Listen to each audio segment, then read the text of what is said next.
जय जिजाऊ जय शिवराय। मी चिंके येथील माळी समाज तसेच रामोशी समाज, धनगर समाज व नाभिक समाज यांच्या वतीनं मी पूर्ण महाराष्ट्रातील जनतेला सांगू इच्छितो की जे चिंके येथे मराठी समाजाचं आंदोलन चालू आहे, आमच्या सर्व ओबीसी बांधवाचा त्यांना पूर्ण पाठिंबा आहे आणि शिवाजी महाराजांचा पुतळा हलवण्यास आमचा सर्वांचा ताकदीनिशी विरोध आहे आणि आम्ही तो कुठल्याही परिस्थितीत तोतून हलवू देणार नाही, कारण हा अन्यायाचा विषय आहे आमच्या सर्वांवरचा।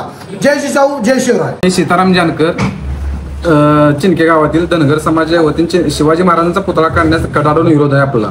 मी श्रीनाथ गुरव, राहणार चिंके। आमच्या गुरव समाजाच्या वतीने छत्रपती श्री शिवाजी महाराज प्रशासनाने यांचा पुतळा काढल्यास आमच्या गुरव समाजाच्या वतीने जाहीर निषेध राहील। मी हनुमंत दिलीप मंडले, समाज रामोशी, राहणार चिंके। शिवाजी महाराजांचा पुतळा काढण्यास विरोध आहे। चिंके गावचा रहिवासी औदुंबर वसंत खंडागळे, नाभिक समाजाच्या वतीनं छत्रपती शिवाजी महाराजांचा पुतळा काढण्यास आमचा विरोध आहे।